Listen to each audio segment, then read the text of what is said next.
Doctor S S Lal നമുക്കൊപ്പം ചേരുന്നു. Doctor S S Lal, ഇതൊരു ജോലിയായിട്ടല്ല, കേന്ദ്രാവിഷ്കൃത പദ്ധതി ആശാ പദ്ധതി പ്രകാരം 2016 തൊട്ട് കണക്ക് കൂട്ടുമ്പോൾ ഒരു 6000 രൂപയോളമുള്ള വർധന ഓണറേറിയം ഉണ്ടായിട്ടുണ്ട് എന്ന് ആരോഗ്യവകുപ്പ് ന്യായീകരണ കുറിപ്പ് വരെ ഇറക്കിയിട്ടുണ്ട്. എന്ത് ചെയ്യാൻ സംസ്ഥാന സർക്കാരിന് എന്ത് ചെയ്യാൻ കഴിയും? കേന്ദ്ര സർക്കാരിന് അപ്പുറത്തേക്ക് കേന്ദ്ര സർക്കാർ നേരിട്ട് ഈ ഓണറേറിയം വർദ്ധിപ്പിക്കുകയല്ലാതെ സംസ്ഥാന സർക്കാരിന് എന്ത് ചെയ്യാൻ കഴിയും? ഇത് വളരെ ദയനീയമാണ്. ഇത്തരം ജീവനക്കാരെ കൊണ്ട് റോഡിലിറക്കി സമരം ചെയ്യിക്കുക എന്ന് പറയുന്നത്. ഒരു മാസം ഒരു 10-30 കോടിയുടെ കാര്യമാണ്. പക്ഷെ ആലോചിച്ചു, 26,000 പേരാണ്. 26,000 പേര് അടങ്ങുന്ന ഒരു വലിയൊരു സംഘമാണ് കേരളത്തിൽ ആശാവർക്കർമാരായിട്ട് പ്രവർത്തിക്കുന്നത്. ഇത് കേന്ദ്ര ജീവനക്കാരില്ലല്ലോ. നമ്മൾ നാട്ടിലെ കേരളത്തിലെ ആരോഗ്യമാണ് അവർ നോക്കുന്നത്. കേന്ദ്ര പദ്ധതി ഉൾപ്പെടെ കേന്ദ്ര സഹായം വേണം, അത് വേണ്ടെന്നല്ല പറയുന്നത്. പക്ഷെ ഇവരെ സംസ്ഥാനത്തിന് വേണ്ടിയാണ് ഉപയോഗിക്കുന്നത്. നമ്മൾ കേരളം നമ്പർ 1 ആരോഗ്യമെന്ന് എല്ലാ കാര്യത്തിലും പറയുമ്പോൾ ഈ മനുഷ്യരാണ് പാടുപെടുന്നത്. ആരോഗ്യരംഗത്ത് ഇത് സാധാരണ മനുഷ്യരുടെ ഇടയിൽ സാംക്രമിക രോഗം തൊട്ട് പ്രസവം തൊട്ട് കുട്ടികളുടെ ശുശ്രൂഷ തൊട്ട് അണുബാധകൾ ഒഴിവാക്കുന്ന എല്ലാ കാര്യത്തിലും നമ്മൾ ഉപയോഗിക്കുന്നത് ഇവരെയാണ്. എനിക്ക് കൃത്യമായിട്ട് അറിയുന്നുണ്ട് പറയാം. ഈ 2005 പദ്ധതി രൂപീകരണമാകുമ്പോൾ ഞാൻ ഡൽഹിയിലുണ്ട്. WHO ഉദ്യോഗസ്ഥനാണ്. ഞങ്ങൾ ഇതിനകത്ത് കാര്യമായിട്ട് ഇടപെട്ട പദ്ധതിയാണ്. വളരെ പ്ലാൻ ചെയ്ത് വളരെ ഗുണം ചെയ്ത് സംസ്ഥാനങ്ങൾക്കും രാജ്യത്തിനും ഗുണം ചെയ്തൊരു പദ്ധതിയാണ്. ഇന്നലെ ആരോഗ്യമന്ത്രി പറയാണ് കേരളത്തിന് ഇവിടെ എന്താണ് ചെറിയ വ്യത്യാസമാണ്, 1000 രൂപ കൂടുതലാണ് കേരളത്തിൽ കൊടുക്കുന്നത് മഹാരാഷ്ട്രയെക്കാളും കർണാടകയെക്കാളും ഒക്കെ. ആരോഗ്യത്തിന്റെ ലിസ്റ്റ് കേരളം ഒന്നല്ലേ? മഹാരാഷ്ട്ര നമ്മുടെ പുറകിലല്ലേ? കർണാടകം പകുതിയിലല്ലേ ഉള്ളൂ. അപ്പൊ അത് ആരോഗ്യമന്ത്രിമാരാണോ മനുഷ്യരുടെ വീടുകളിൽ പോകുന്നത്? ഡോക്ടർമാർക്കാണോ പോകാൻ പറ്റുന്നത്? ഇവര് സാധാരണ മനുഷ്യരുടെ ഇടയിൽ ഇതിന്റെ കൺസെപ്റ്റ് തന്നെ ആ സമൂഹത്തിൽ നിന്നുള്ള മനുഷ്യർ വരണമെന്നാണ്. പക്ഷെ കഴിഞ്ഞ 10-20 വർഷമായിട്ട് ഇതിനകത്ത് ബന്ധപ്പെട്ടിട്ട് അവർക്ക് വേറെ പണിയും ചെയ്യാൻ പറ്റില്ല. വളരെ ചെറിയ കോമ്പൻസേഷൻ ഒക്കെയാണ് അവർ കിട്ടുന്നത്.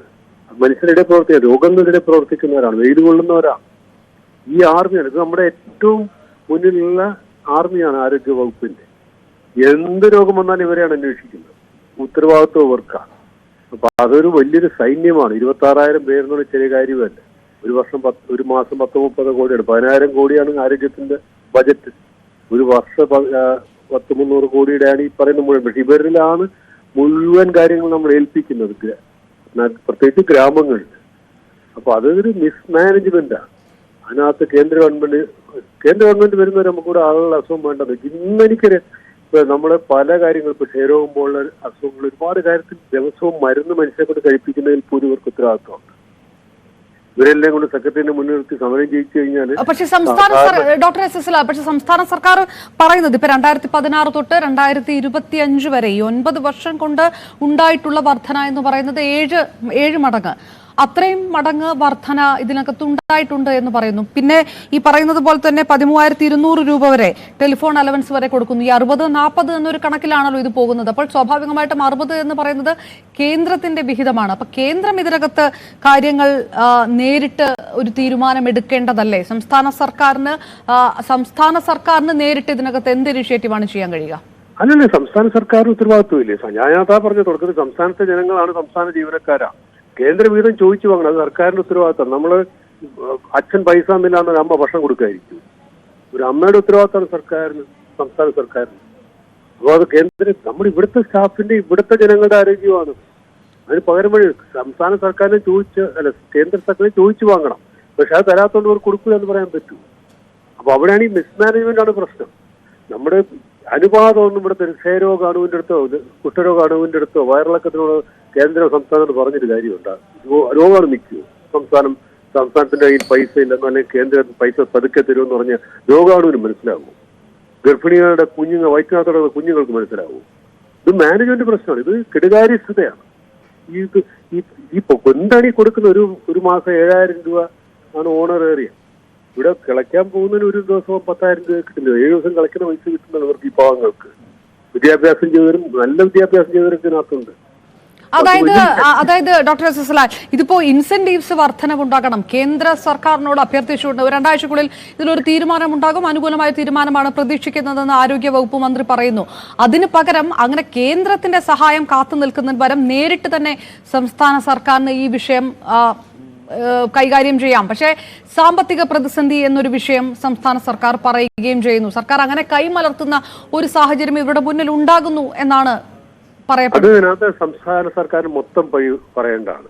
ആരോഗ്യ ഇപ്പൊ 10,000 കോടി കഴിഞ്ഞ വർഷം നേരിയ വ്യത്യാസമുള്ളൂ. ഇത്രയും ആരോഗ്യ പ്രശ്നങ്ങളുള്ള പൊതുജനാരോഗ്യ പ്രശ്നങ്ങളുള്ള സംസ്ഥാനത്ത് ബജറ്റിൽ വേണ്ട വിഹിതം കിട്ടുന്നില്ല. 5.5% മൊത്തം എക്സ്പെൻഡിച്ചർ ആരോഗ്യത്തിൽ കേരളത്തിൽ. ദേശീയ ശരാശരി എല്ലാ സംസ്ഥാനങ്ങൾക്കും 6.2.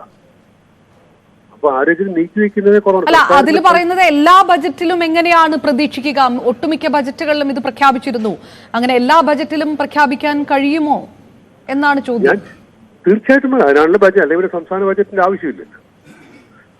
കേന്ദ്ര ഗവൺമെന്റിന് വാങ്ങേണ്ട വിഹിതം വാങ്ങണം, അതിനകത്ത് യാതൊരു സംശയവുമില്ല.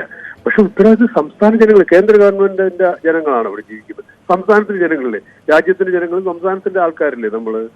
അപ്പൊ കേന്ദ്ര ഗവൺമെന്റ് തന്നില്ല എന്ന് പറഞ്ഞ സംസ്ഥാന ജനങ്ങളുടെ ആരോഗ്യത്തെ നേരിട്ട് ആരോഗ്യത്തെ ബാധിക്കും. ഞാൻ ഈ ആരോഗ്യത്തിൽ പ്രവർത്തിക്കുന്ന ആളായിട്ട് പറയാം, ഇവർ ഒരു ദിവസം പോലും സെക്രട്ടറിന് മുൻപോ ഇരുത്തരുത്, ഒരു ദിവസം പോലും സമരം, അല്ലെങ്കിൽ അവരുമായിട്ട് അവർക്ക് വേണ്ട ഉറപ്പ് കൊടുത്ത് അവർ തിരിച്ച് സമൂഹത്തിലേക്ക് വിടണം.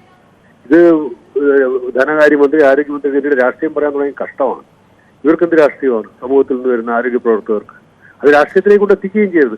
സ്വാഭാവികമായിട്ട് ആരോഗ്യമന്ത്രിയും ധനകാര്യമന്ത്രി പറയുമ്പോഴത്തേനും മറു രാഷ്ട്രീയ അറ്റപ്പുറത്ത് ഉണ്ടായി പോവുക. അങ്ങനെയല്ല ഈ വിഷയത്തെ കൈകാര്യം ചെയ്യേണ്ടത്.